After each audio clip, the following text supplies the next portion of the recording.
Really quite disconcerting was the youth unemployment figure. It hit a fresh record of 20.8%. For May. That's up from 20.4 the prior month. This is the age category from people 16 to 24, about 96 million people, the Statistics Bureau said. 6 million of those are still looking for jobs.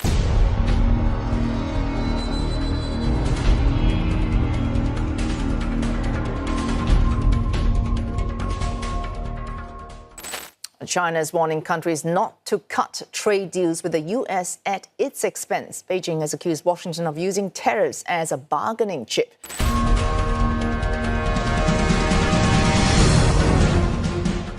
Reports that Chinese exporters have been slowly withdrawing from the U.S. market for some time now are resonating around the world.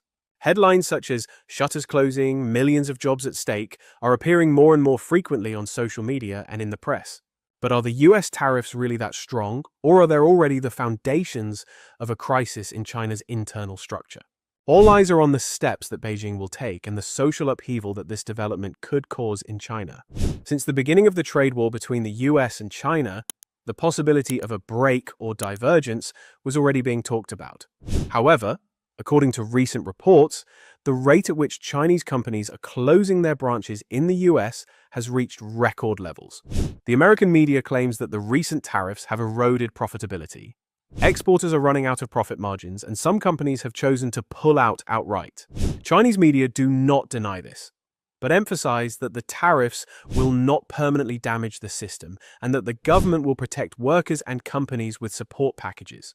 However, according to many experts, the developments are a harbinger of a much deeper crisis. The new tariffs imposed by the US have largely destroyed the price advantage of Chinese products. Many Chinese goods that were once known as cheap are now being sold on American shelves at similar or even higher prices. There is also the logistics dimension. Ship and container traffic from China to the US is said to have declined markedly, leaving ships empty despite falling freight prices. While this means that wages have fallen as demand has fallen, exporters' overall income is struggling to recover. Profit margins are eroding, and while many companies have set their sights on European or Asian markets, it is not easy to find a market as large as the American consumer base. Social media posts frequently claim that Chinese exporters are closing their offices in the US, reverting to a dropshipping model or trying to export indirectly through Mexico. While some of these claims have been confirmed, others remain at the rumor level. The general picture, however, is that the headwind of the recent tariffs has forced Chinese companies to retreat. This is especially evident in technology, clothing, and mid-segment products. Businesses operating on lower profit margins are unable to absorb even a small cost increase. The Chinese Communist Party, CCP, has officially announced that it will support companies facing a contraction in exports. The Politburo meeting's pledge to support firms and workers affected by tariffs shows that Beijing is not taking this crisis lightly. China has long seen employment security as the main pillar of social stability. Historically, every major wave of unemployment has triggered social unrest in the country. Therefore, the CCP leadership wants to minimize the risk of domestic unemployment caused by the contraction in the US market. But how big is this risk? The Chinese government puts the youth unemployment rate at around 20%. Independent sources, however, put the figure closer to 25% in some regions, and the picture is even more serious when the so-called real unemployment, hidden by informal employment or urban migration, is added. Millions of young people are unable to find jobs that match their qualifications after graduating from university and are forced to settle for low-paid jobs in big cities. Since most of the employment created by exporting companies withdrawing from the US market is in labor-intensive fields, each factory that closes its doors can leave thousands of workers unemployed. Some observers estimate that, over the next 2 years, the downturn in US-China trade could lead to the loss of 50 to 100 million jobs. This is a significant number, even for China's huge population. Even if it is thought that the government's new stimulus packages can partially compensate for this loss, it is stated that the resources may not be sufficient when factors such as slowing economic growth and the real estate crisis are combined. Reports by organizations such as the World Bank and the IMF also anticipate a significant decline in China's growth rate. This decline will have a direct impact on the labor market. While factories are closing one after another in some regions, There are reports of delays or cuts in workers' wages. Videos shared on social media show workers organizing protests over unpaid wages. Export centers, especially in coastal areas, are no longer bustling, with empty warehouses and warehouses piled high with unfinished orders. While the people are demanding that the state take care of us, the CCP leadership is trying to maintain the theme of national pride, while at the same time sending a message of economic reform and support. But the extent of the political tension with the US raises doubts about how effective this support will be. Although the Chinese media is reporting the official message that the problem is under control, on the ground, it is a different atmosphere. Some exporters are trying to get rid of the Made in China label by moving their factories to countries such as Cambodia, Vietnam, and Malaysia. However, US customs have recently been trying to prevent indirect avoidance with inspections such as, is only final assembly done in these countries? Others are looking to Europe, the Middle East or Africa, but are unable to find a market as deep and profitable as the huge US consumer base. So they either have to cut prices and sacrifice profits or risk shutting down.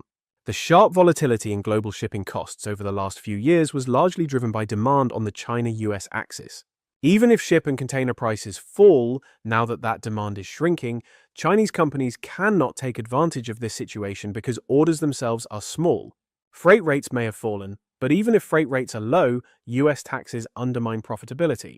On top of that, restrictions on technology make it difficult for Chinese companies to export high-value added products.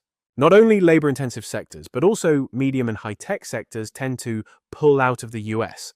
This means that highly skilled labor will be directed to other markets, thus increasing the number of educated unemployed. American policy is shaped by the motto of breaking dependence on China. This approach finds broad support in both political parties. In this context, the political will continues to increase tariffs while developing relations with Mexico, Vietnam, India, or other countries in Southeast Asia instead of the Chinese market. This has been characterized as Chinese exporters falling off the mothership. Of course, creating alternative production bases in Asia will take time and be costly. However, the US seems ready to bear this cost. It acts with the rhetoric of strategic independence in the long term.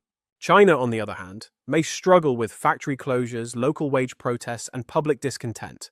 One of the main reasons for protests in China is the lack of salaries or layoffs of workers. Social media posts show images of workers taking to the streets in various parts of the country over unpaid wages. Sometimes these protests are quickly quelled. Sometimes they spread regionally. If the export collapse continues, the wave of layoffs grows and state support packages are insufficient. Social unrest could reach serious proportions.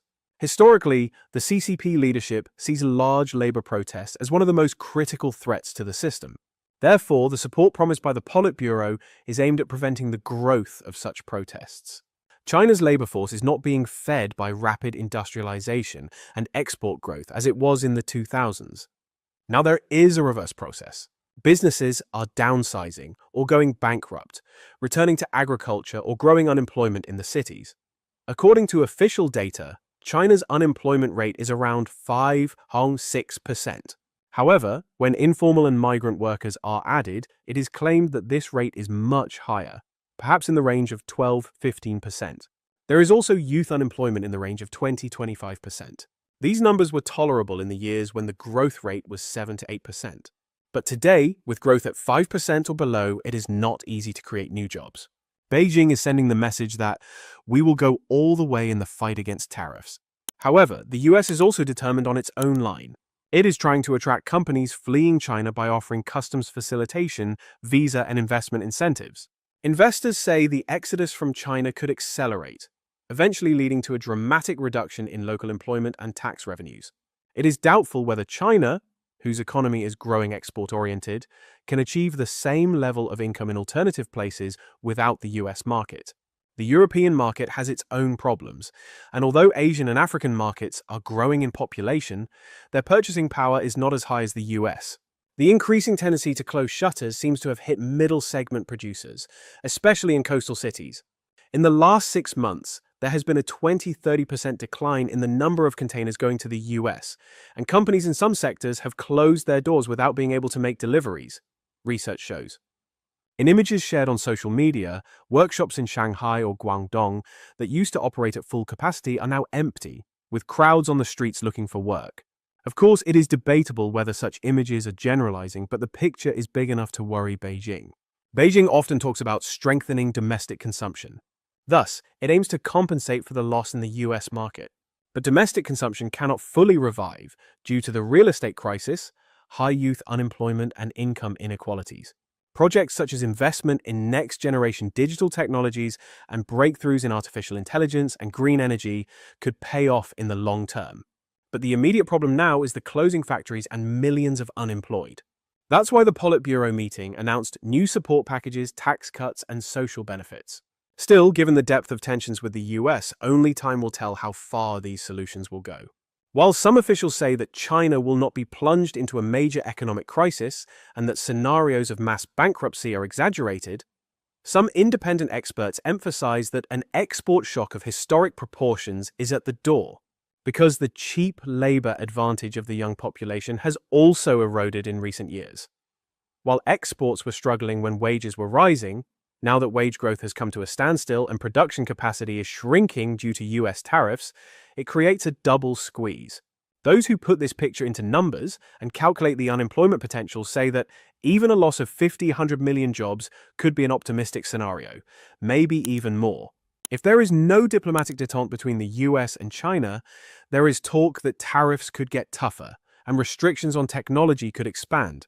This could lead China to break away from the US and rely on Europe or other markets. However, Europe is also signaling that it is uncomfortable with China's economic influence. Some countries, Germany in particular, are looking to limit Chinese companies in critical sectors. In other words, the developed markets that China exports to on a large scale are creating barriers one by one. The remaining markets are not large enough to absorb China's extraordinary production capacity in all its dimensions. In this scenario, the Chinese labor force would face an unprecedented crisis. Mass discontent with the state would grow and protests would escalate. While the CCP leadership has tried to portray a strong stance in the fight against the US in the eyes of the public, the pressure on the government could escalate as the voices of millions of unemployed grow louder. Social protests have been kept relatively under control during the Xi Jinping era. But this time, the wave of economic crisis could strain control mechanisms. Without a successful domestic market revitalization and innovative sector breakthrough, we could see a historic recession in China in 2026-2027, some analysts predict.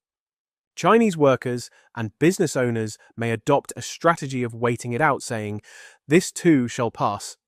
But if the US does not ease its tariffs or reverse its trade policy, even with a change of administration in Washington, the situation will drag on. Then closing shutters or turning to other markets are the only options left. Managing such widespread unemployment in an economy shaken by a real estate bubble is a difficult task for Beijing. Falling incomes, both in urban and rural areas, could lead people to cut back on consumption, which in turn could lead to a contraction of the domestic market. Such a vicious circle could end China's growth story for a long time. It seems that the slowdown in China's exports is putting at risk the jobs of millions of workers and companies that have been forced to withdraw from the US market. The Politburo's support, while comforting on paper in the short term, may not address the structural underpinnings of the crisis. How trade tensions with the US evolve will depend on Beijing's capacity for reform or diplomatic maneuvering. In any case, the statement that Chinese companies are shutting down and millions of people are out of work is not just an exaggeration or a rumor, but a serious trend backed by real data. Whether they will ever recover has become one of the most pressing questions on the global stage. If this giant economy, which accounts for the bulk of the world's trade flows, stumbles, it will not only affect China's future, but also that of the global supply chain. The US should also take into account that its consumers could face more expensive products in the long run. In short, if the trade war deepens, both sides could suffer. China's loss of labor force could reach levels rarely seen in history. That is why all eyes will be on the diplomatic steps to be taken in the coming months and how quickly China can implement the Politburo decisions. For more international economic and trade analysis, please don't forget to subscribe to our channel and turn on notifications. Goodbye.